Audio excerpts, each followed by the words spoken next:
이쯤에서 그럼 그 이야기 한번 해볼까요? 일단 군대 내에 사조직일 수 있는 알자회 이야기를 한번 해보자고요. 사실 그 알자회가 언론에 알려지기 시작한 것은 92년 이후부터였어요.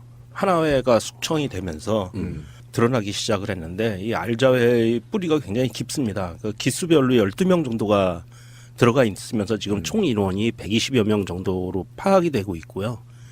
이 알자회가 하나회가 물러난 자리에서 군 요직들을 독차지합니다. 그런데 이게 우리 문민정부 그다음에 참여정부까지는 이 군대 내의 이 사조직에 대해서는 굉장히 강하게 감시를 했었어요. 그래서 사조직에 오히려 들어있던 알자회들이 승진해서 불이익을 받습니다. 사조직이 금지되어 있기 때문에 군법에. 그랬는데 이명박 정권 들어서면서부터 얘네들이 이제 그 각종 요직을 거쳐요. 박근혜 정부를 포함해서. 그래서 그 민주당 홍익표 정책위 수석 부의장이 이런 이야기를 합니다. 군내 사조직이 군의 특수한 보직이나 인사를 독점해왔던 것이 밝혀진다면 감찰을 통해 엄격하게 처단돼야 한다. 발언을 했고요. 이 발언에서 사조직이라 그런 거는 이제 알자회거든요. 지금 알자회가 어느 정도로 그 심각하게 지금 우리나라 군 조직에 들어와 있냐 하면 뭐 기무사령관, 항작사령관, 육군 항공작전사령관,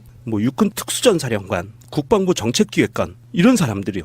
굉장히 12사단장 이런 사람들이 알자회 출신들로 지금 밝혀지고 있고요. 이모영 한미연합사 부사령관도 알자회 출신이라고 밝혀졌어요. 또한 이 위승호 정책실장 이 사람은 육사 38기 중장인데 한민구 장관 라인으로 꼽히고 알자회로 파악이 되고 있고요.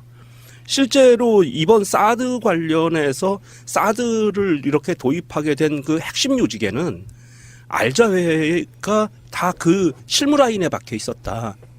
그래서 이 알자회들이 조직적으로 보고서도 누락하고 어떤 조직적 항명을 일으킨 거 아닌가 하는 지금 의심들이 들고 있고요. 검찰 내 우병우 라인과 좀 비슷한 거예요.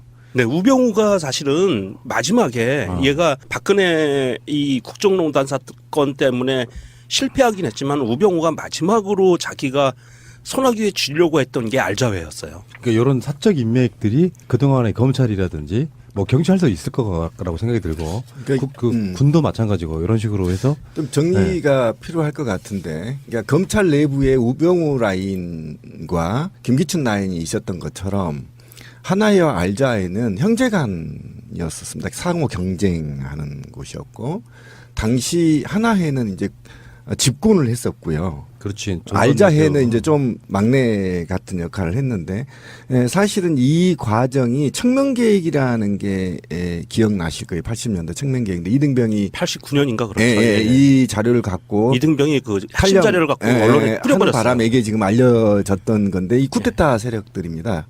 쿠데타 모의 세력들인데 이번에 최순실 게이트와 관련해서 더불어민주당 추미애 대표가 뜬금없이 계엄령 언급했잖아요. 예, 맞습니다. 예. 이게 바로 사실은 알자회를 염두에 둔 말이었다고 해요. 실제로 그때 그런 움직임들이 그 정보가 들어왔기 때문에 그렇죠. 추 대표가 그런 발언을 하고 곧이어서 그때 문재인 후보가 전방 부대를 방문을 했죠. 그 군의 그 동요를 막기 위해서 그렇게 움직였다고 보고 있고. 그렇죠. 그래서 이 돌이켜 보니까 아까 말씀하신 대로 이 알자애들이 인사권을 장악하고 군에 대한 모든 권력을 장악하고 있기 때문에 아까 우리 권 PD가 얘기한 게 사실은 이 전문가들의 얘기가 기습적으로 전방부대를 방문한 이유가 바로 그런 거였다라는 거예요. 이게 이제 뒤에서 얘기한 게 뭐냐면 너희들이 지금 사실은 경고성 친위 쿠데타에 의한 예측하거나 그걸로 인해서 첩보를 받아서 이거를 이제 어느 정도 선빵 날리는 방식으로 이제 갔다 우리식으로 말을 하면 그래서 이게 지금 간단한 문제가 아니라는 거죠. 이게 그래서 군대 내에 검찰의 우병우 라인 것처럼 신 쿠데타 세력들이 저는 이거를 알자회라고 얘기하고 싶진 않아요. 이게 바로 테러 조직이거든요.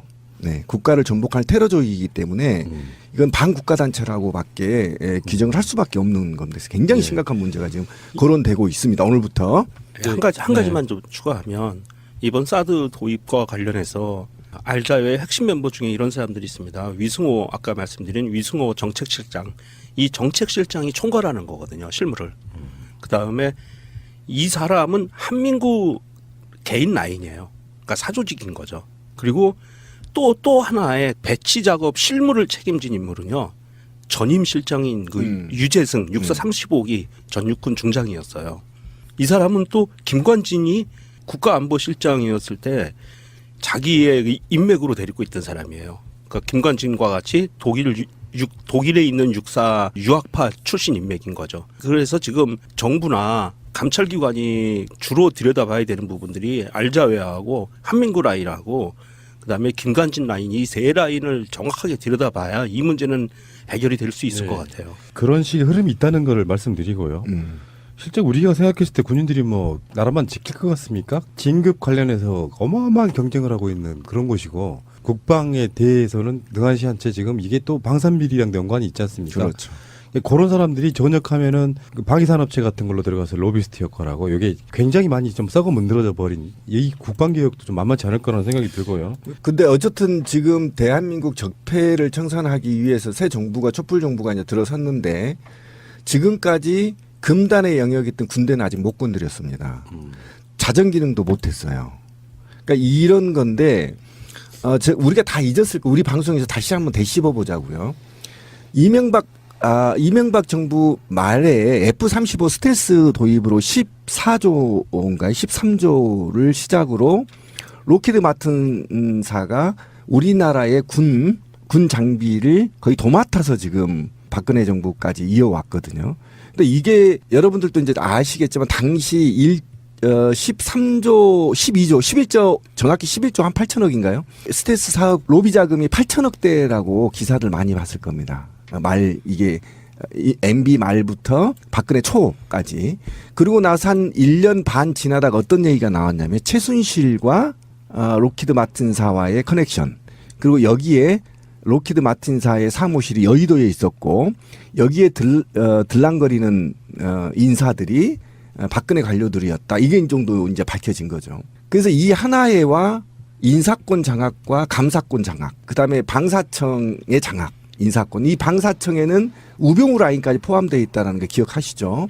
제가 써머리 해드리는 겁니다. 그리고 이들의 권력과 하나의 그 로비 자금으로 엉켜진 굉장한 큰 마피아 조직이 군대 내에 조직하고 있다. 이게 지금 이것과의 전쟁 중이라 이게 그렇죠. 지금 써머리가 돼야 되는 거예요. 그게 이제 그 숨겨져 있는 핵심이라고 보고 굉장히 지금 현재 뭐 사드 보고 했냐 안 했는데 지금 그래서 직전까지 국가안보실장이었던 김관진하고요. 한민구 현 국방부 장관을 지금 조사하겠다 해서 청와대에서 두 곳의 실이 나서고 있는데요. 하나는 국가안보실하고 민정수석실까지 두 사람에 대한 조사를 하고 이게 지금 이야기가 어떻게까지 번지고 있냐면은 사실은 이 모든 결정권자는 또 황교안이었을 것이다 해서 황교안에게 조사를 하냐 안 하냐 이것도 지금 핵심 중에 하나고요. 근데 지금 이 사드 논란의 핵심은 사실은 저는 환경 영향 평가라고 봐요. 그러니까 환경 영향 평가를 피하기 위해서 그런 꼼수를 썼다. 그러니까 어차피 배치를 해야 되는 뭔가가 있어요. 우리가 계속 방송으로 의혹을 제기해 왔잖아요. 이게 배치가 안 되면 엄청난 데미지를 입는 세력들이 있는 거고 환경 영향 평가는 사계절을 모두 평가를 해서 그렇죠. 그러니까 1년이라는 시간 동안 이 생태계의 변화 같은 게 있느냐를 평가를 해야 되는 거예요.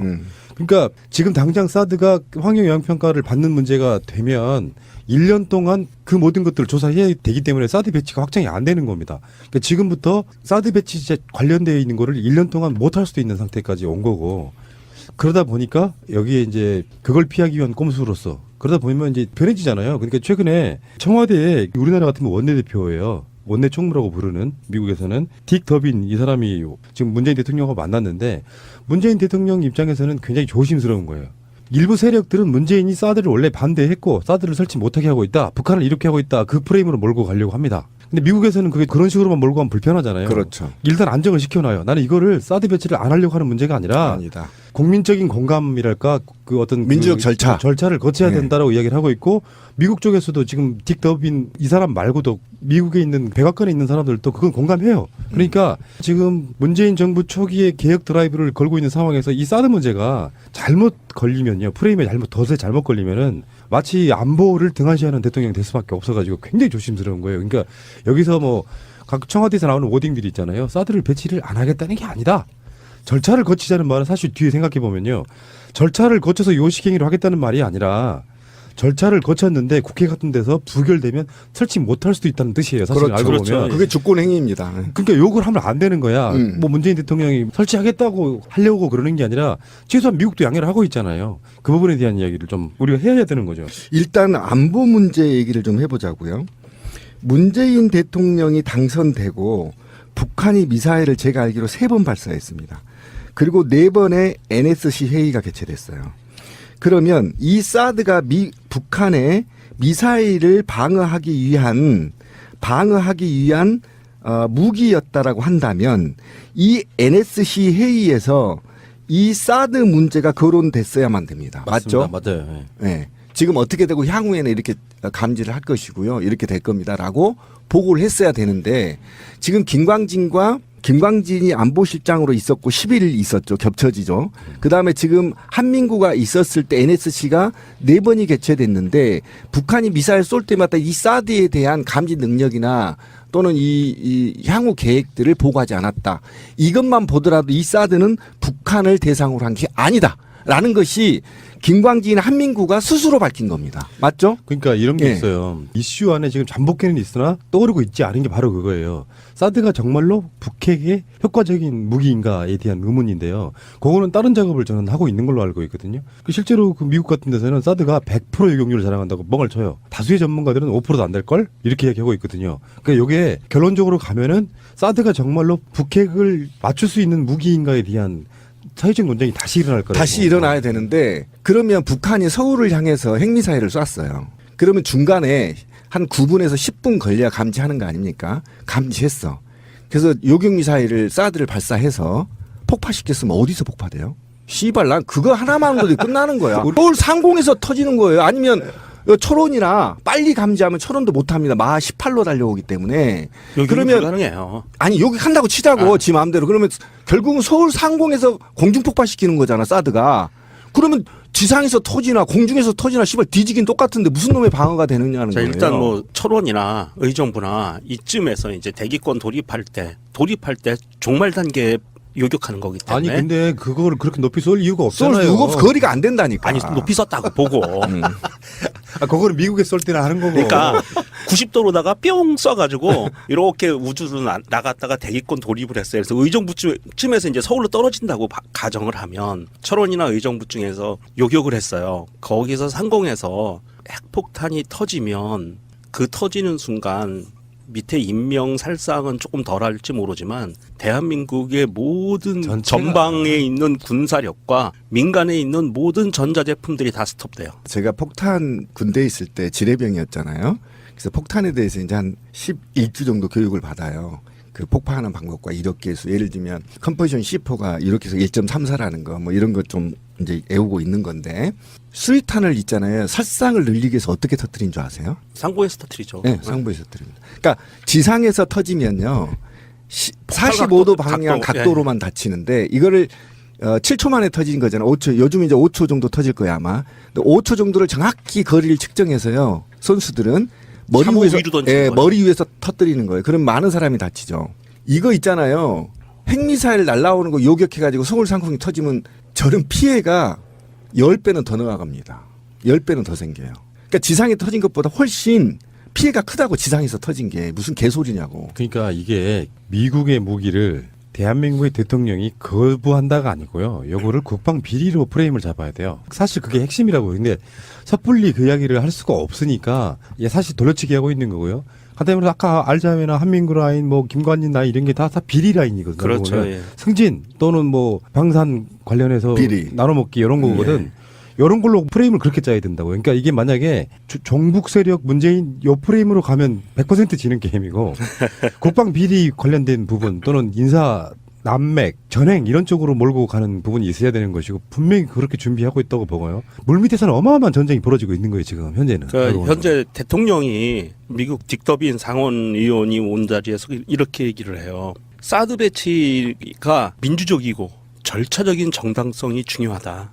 그리고 환경영향평가 이거 제대로 이루어져야 되는데 졸속으로 이루어졌다. 이것을 정당성을 확보하기 위해서 국회 논의하고 환경영향평가 절차를 밟아야 한다라고 얘기를 하고요. 이렇게 이야기를 하는데 이야기를 하기 전에 먼저 이상한 현상들이 벌어져요. 미국에서는 미국의 정부 공식 입장으로 한국에 배치되는 사드는 대한민국 정부와 투명하게 절차를 밟아서 배치했다라는 성명이 먼저 나옵니다. 그 다음에 북한이 요즘 계속 미사일을 쐈잖아요. 그거를 또 한 가지 그 프레임을 씌우는 게 자기들이 자체적으로 실험을 해서 탄도탄, 북한이 쏜 것 같은 대륙간 탄도탄, ICBM에 대해서 요격을 성공했다.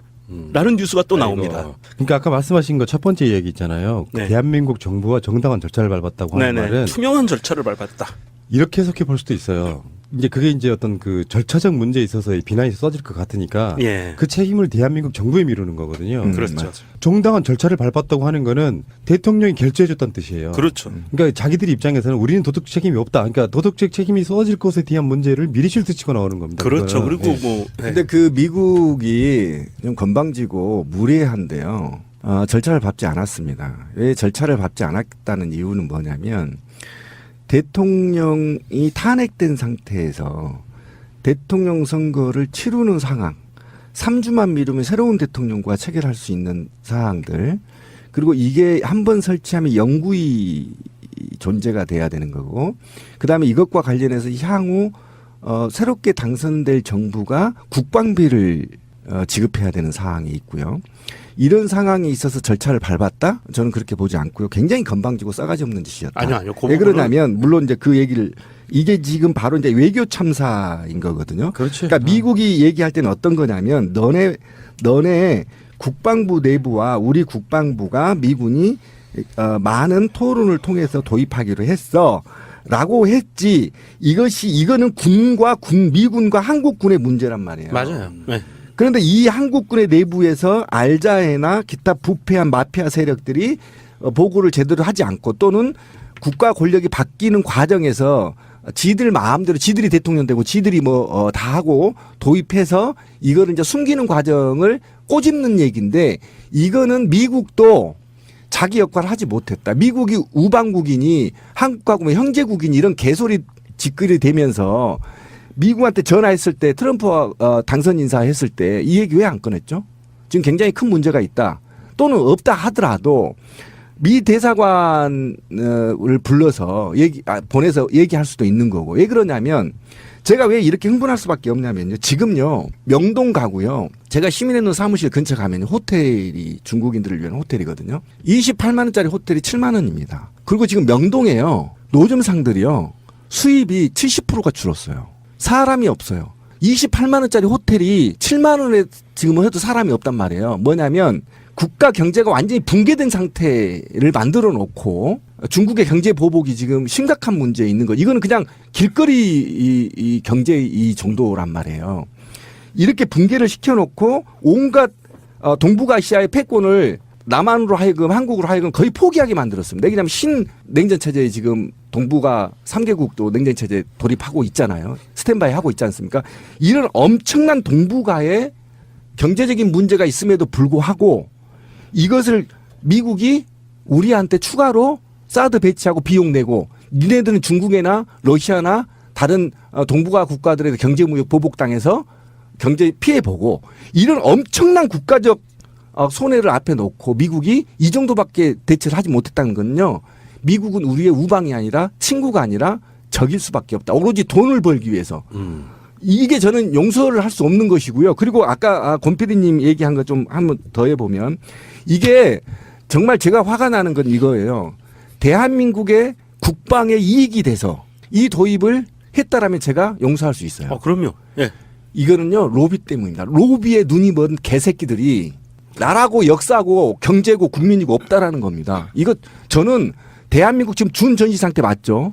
총살이어야 됩니다. 총살. 적어도 김광진은 빠져나갈 수 없습니다. 김관진. 김관진은 적어도 왜 그러냐면 청와대가 사드를 주도적으로 도입했기 때문에 김관진이 모를 수가 없단 말이에요. 어디 건방지게 국방장관 뒤에 숨냐고요. 지금 말씀하신 거 충분히 맞는 말씀인데 지금 미국 애들이 얘기하는 절차적으로 자기들은 투명하게 밟았다라고 얘기하는 거는 한미 주둔군 지휘 협정에 의해서 미군에게 우리나라 땅을 공유하는 행위는 국방부에서 그냥 하면 돼요. 대통령이 결재도 필요가 없어요. 그러니까 그런 정도 실무자 라인에서만 결재하면 되는 부분이라 미국 입장에서는 충분히 주장할 수 있어요. 한국 내부적으로 무슨 절차를 밟는 건 미국은 안 중요하지. 전혀 상관없어요, 미국은. 한국의 담당자인 안보실장이나 국방부 장관이나 대통령하고 서로 협의하기랄까 약속에 의해서 만들어진 거면 그들한테는 절차가 그렇죠. 하나도 안 중요한 네, 거예요. 자, 어쨌든 간에 이거는 어쩌면 안보의 문제가 아니고 비리의 문제일 수 있다는 것이 핵심이 될 것 같습니다, 앞으로. 그리고 제가 하나 더 말씀드리고 싶은 건 정치권입니다. 이 개새끼들 진짜 제가 요구 안 할 수가 없는데 지금 청와대 문재인 대통령하고 정의당하고 민주당이 한 편을 먹고요. 자유당, 새누리당, 국민의당, 바른정당이 반대편을 먹고 지금 사드와 관련해서 이것이 군을 지금 옹호하고 있거든요. 지금 군을 옹호하고 있는 게 아니에요. 군 내부에 테러 조직들을 옹호하고 있다는 겁니다. 그렇지. 반국사 단체. 예, 이거예요. 어떻게 저는 그리고 이것과 관련해서 어떻게 국민의당과 바른정당이 이렇게 스탠스를 취할 수 있는 거냐. 이거는 굉장히 큰 문제고요. 그리고 저는 국정원과 기무사 이쪽도 저는 한마디 하고 싶은데요. 어떻게 사드가 들어오는데 정보 보고도 안 됐습니까, 이거? 저 이것도 있잖아요. 용서할 수 없는 거다. 국민들 호두부니까지 내다보면서 국민들의 스마트폰 내부까지 다 들여다보면서 어떻게 미국이라면 그 큰 장비가 들어오는데 YTN을 통해서 대통령이 알아야 됩니까? 국민이 알아야 돼요, YTN을 통해서? 전 이건 용서할 수 없다. 반드시 총살에 준하는 형벌을 받아야 된다. 총살은 좀 총알이 아깝다고 하고요. 참수라고 있죠. 참수?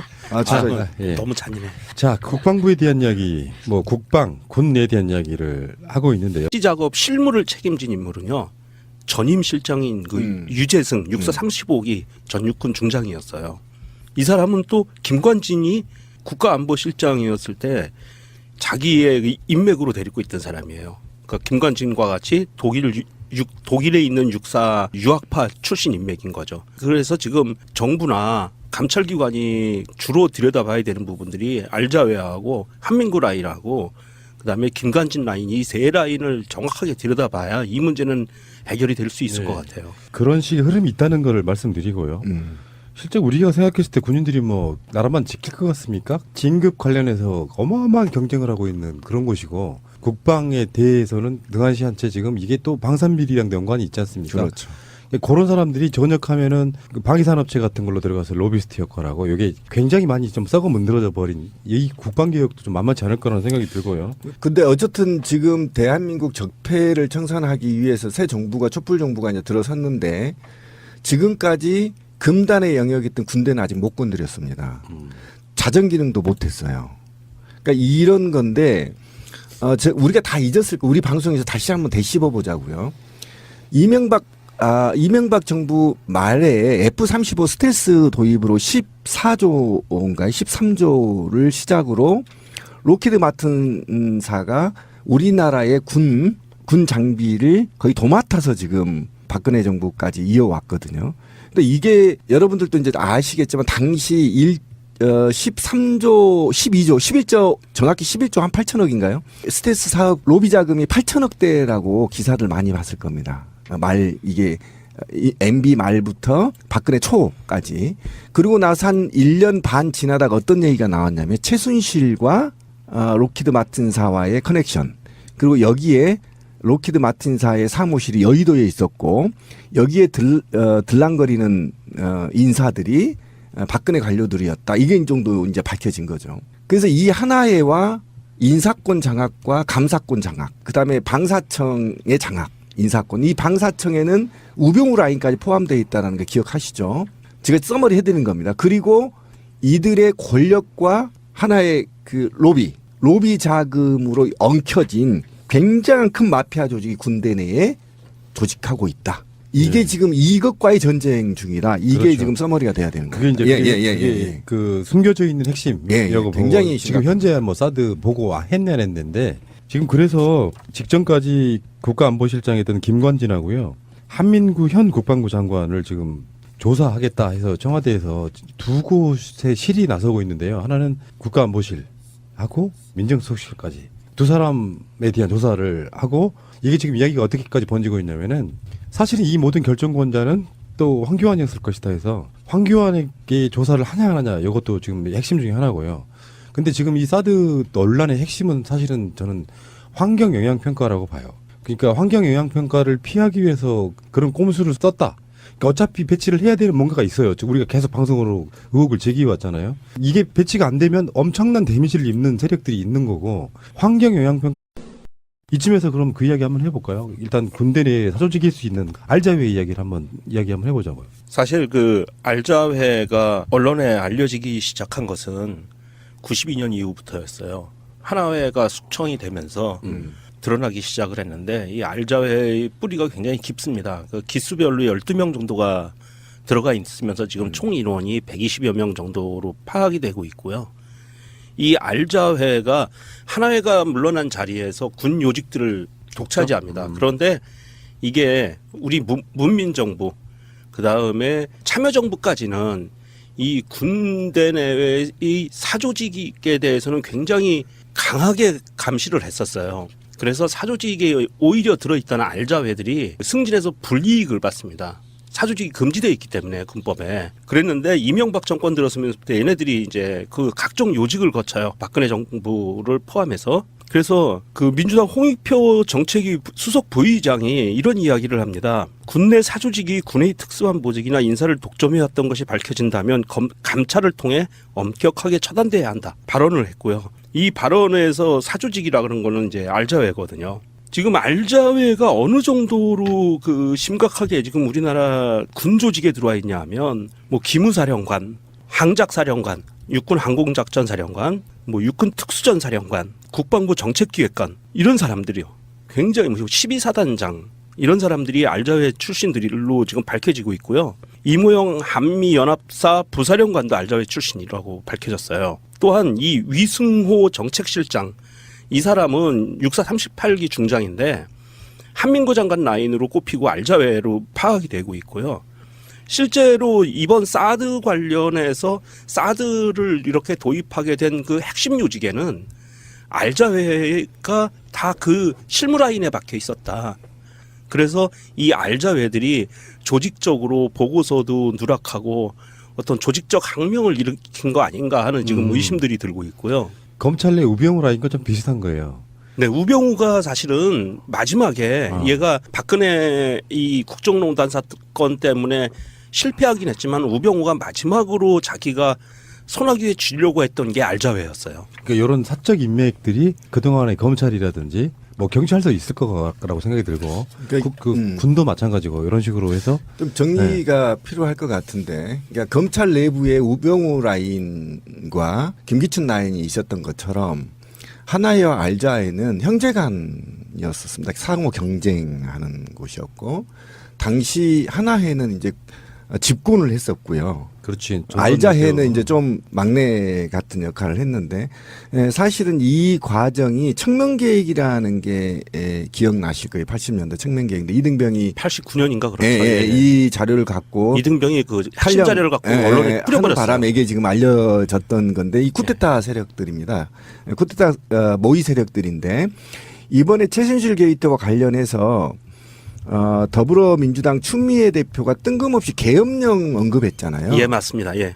이게 바로 사실은 알자회를 염두에 둔 말이었다고 해요. 실제로 그때 그런 움직임들이 그 정보가 들어왔기 때문에 그렇죠. 추 대표가 그런 발언을 하고 곧이어서 그때 문재인 후보가 전방 부대를 방문을 했죠. 그 군의 그 동요를 막기 위해서 그렇게 움직였다고 보고 있고. 그렇죠. 그래서 이 돌이켜 보니까 아까 말씀하신 대로 이 알자애들이 인사권을 장악하고 군에 대한 모든 권력을 장악하고 있기 때문에 아까 우리 권 PD가 얘기한 게 사실은 이 전문가들의 얘기가 기습적으로 전방부대를 방문한 이유가 바로 그런 거였다라는 거예요. 이게 이제 뒤에서 얘기한 게 뭐냐면 너희들이 지금 사실은 경고성 친위 구테타에 의한 예측하거나 그걸로 인해서 첩보를 받아서 이거를 이제 어느 정도 선빵 날리는 방식으로 이제 갔다 우리식으로 말을 하면 그래서 이게 지금 간단한 문제가 아니라는 거죠. 이게 그래서 군대 내에 검찰의 우병우 라인 것처럼 신 구테타 세력들이 저는 이거를 알자해라고 얘기하고 싶진 않아요. 이게 바로 테러 조직이거든요. 네, 국가를 전복할 테러 조직이기 때문에 이건 반국가 단체라고밖에 규정을 할 수밖에 없는 겁니다. 그래서 굉장히 심각한 문제가 지금 거론되고 있습니다. 오늘부터. 한 가지만 좀 추가하면 이번 사드 도입과 관련해서 알자회의 핵심 멤버 중에 이런 사람들이 있습니다. 위승호 아까 말씀드린 위승호 정책실장. 이 정책실장이 총괄하는 거거든요. 실무를. 그다음에 이 사람은 한민구 개인 라인이에요. 그러니까 사조직인 거죠. 그리고 또 하나의 배치